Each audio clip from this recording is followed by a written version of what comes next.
Assalamualaikum warahmatullahi wabarakatuh. Perkenalkan, nama saya Yogi Dwiandrian, NIM 5180411123. Di sini saya akan membawakan materi yaitu prinsip-prinsip kognitif dalam desain interaksi yang diampu oleh Yoga Sahria Skom Mkom guna untuk memenuhi tugas desain interface. Dan kita akan lanjut ke dalam materinya. Pemahaman umum. Apa itu kognisi? Kognisi adalah sebuah proses mental atau psikologis yang terjadi ketika seseorang memahami atau mempelajari sesuatu. Proses yang melibatkan kognisi. Di sini terdapat 5 proses yang melibatkan kognisi, yaitu atensi, persepsi, memori, kebahasaan, dan metakognisi. Pertama-tama kita akan menjelaskan tentang atensi terlebih dahulu. Atensi merupakan menyeleksi informasi sebagai pusat konsentrasi. Faktor-faktor yang mempengaruhi atensi yaitu bentuk informasi, menentukan fokus di antara informasi yang relevan. Goalnya adalah memilah mana informasi yang relevan, mana yang tidak. Di sini terdapat kutipan dari Oper et al. Multitasker tingkat berat sangat mudah terdistraksi dan sulit menyeleksi informasi.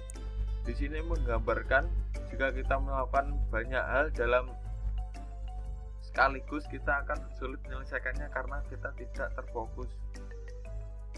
Selanjutnya adalah di sini terdapat harga double room di Quality in Pennsylvania. Di dalam gambar tersebut kita sangat sulit untuk membedakan atau memahami isi informasi.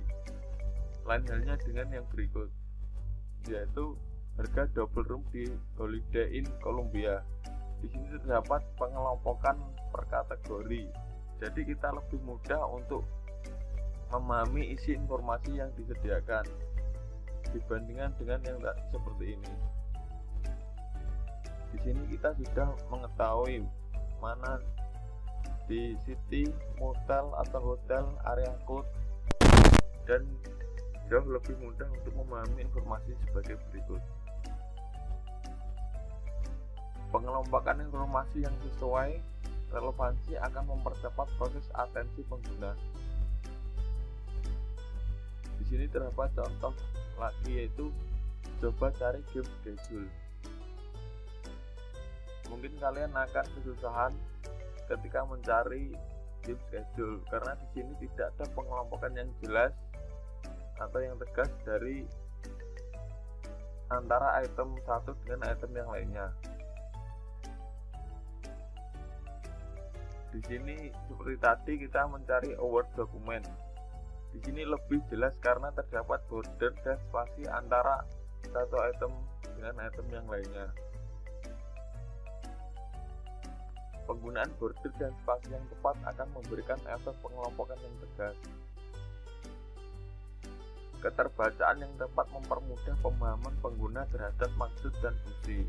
Semakin cepat pengguna menyeleksi informasi, semakin cepat pengguna mencapai tujuannya. Proses yang melibatkan kognisi yang kedua adalah persepsi. Persepsi yaitu memberikan arti atau pemahaman pada suatu informasi. Persepsi dalam informasi, pengguna perlu memahami informasi yang diterima untuk memutuskan apakah informasi tersebut dibutuhkan atau tidak.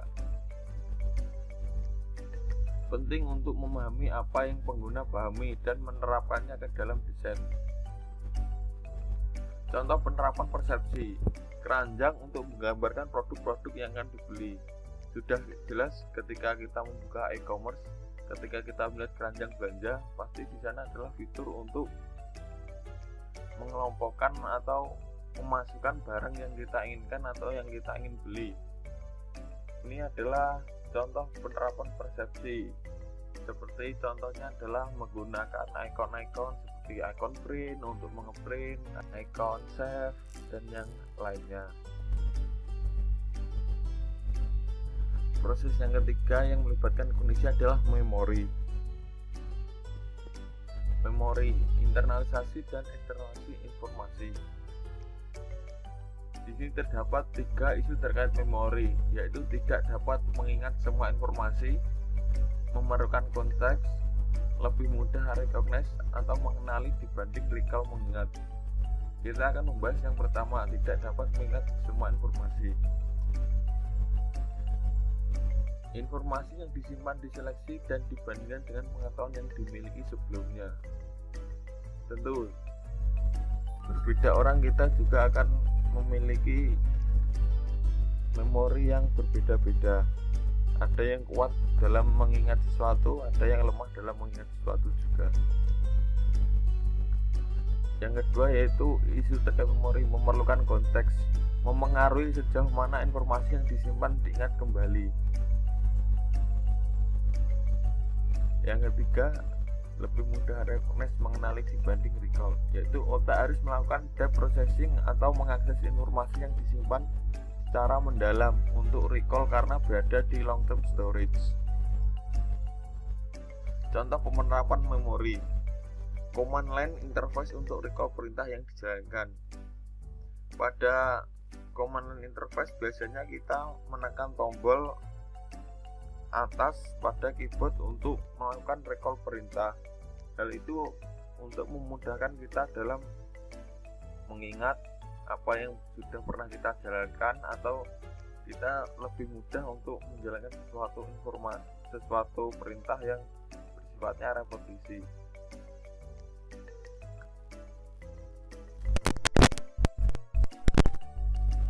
Contoh yang kedua adalah lewat pencarian, membantu pengguna untuk recognize atau mengenali. Dalam hal ini kita akan merangsang otak kita untuk mengingat kembali apa yang pernah kita buka, apa yang pernah kita kunjungi sebelumnya, dan yang lainnya. Sediakan informasi atau desain sebagai trigger pengguna untuk merecognize atau mengenali. Seperti halnya tadi, yaitu lewat pencarian, kita akan lebih mudah mengingat sesuatu hal dengan melampirkan atau memberikan seperti riwayat pencarian berikut.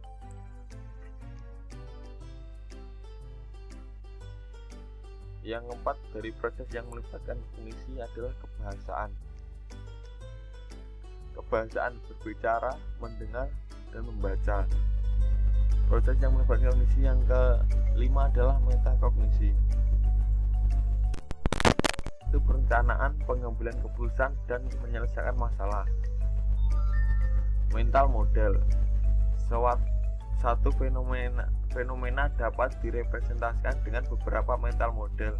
Satu mental model dapat digunakan untuk merepresentasikan beberapa fenomena. Di sini terdapat gambar image and analogy. Di sini terdapat user experience dan design. User experience ditandai dengan jalan setapak dan desain ditandai dengan jalan kaveling yang sudah bagus. Penjelasan dari gambar ini adalah penerapan user experience yang buruk. Untuk penjelasan nanti akan kita jelaskan di slide berikutnya. Supply and demand merupakan mental model yang merepresentasikan bagaimana ekonomi bekerja. Dalam psikologi, loss aversion digunakan untuk merepresentasikan kecenderungan manusia menghindari kerugian. Supply and demand merupakan konsep yang melingkupi proses end-to-end digunakan di segala macam bisnis. Selalu, jalan setapak menggambarkan user experience, tapi tidak menggambarkan bagaimana user experience bekerja. Contohnya adalah gambar image dan analogi tadi, yaitu ini.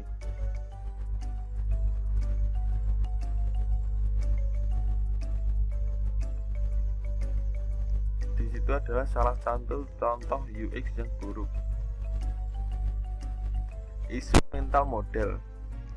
Terdapat 3 itu akurasi, generalisasi banyak fenomena dengan hanya sebuah mental model. Kemiripan terbatas pada persepsi dan pengetahuan pembuat mental model. Kedalaman tidak dapat merepresentasikan dengan detail sesuai fenomena asli terjadi jika fenomena terlalu spesifik.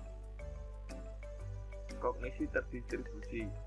Pengetahuan dan proses kognitif tidak terjadi semata-mata di dalam kepala, namun merupakan hasil melalui berbagai objek, manusia, artefak, atau alat di sekitar. Di sini terdapat contoh yaitu ATC, Air Traffic Controller, dan kapten dan pilotnya.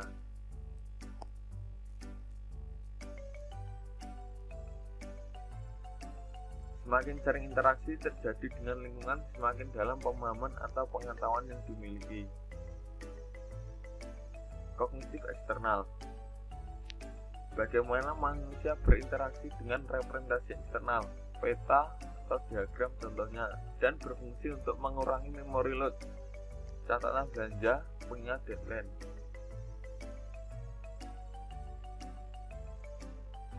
Computational offloading. Kebutuhan akan alat bantu untuk mengeksternalisasi kognisi, contohnya adalah pulpen dan kertas untuk membuat catatan belanja. Dan di slide ini adalah anotasi dan cognitive tracing. Anotasi melibatkan perubahan representasi yang ada dengan memberikan tanda, misalkan checklist dan garis bawah.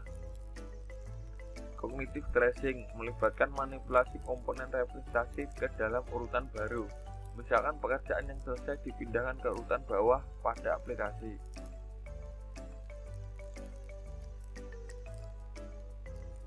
Sekian dari saya, Yogi Dwiendrian, NIM 518041123. Mohon maaf atas jika ada kekurangan ataupun kesalahan dalam tutur kata maupun ketidakjelasan dalam saya berbicara. Mohon dimaklumi. Wassalamualaikum warahmatullahi wabarakatuh.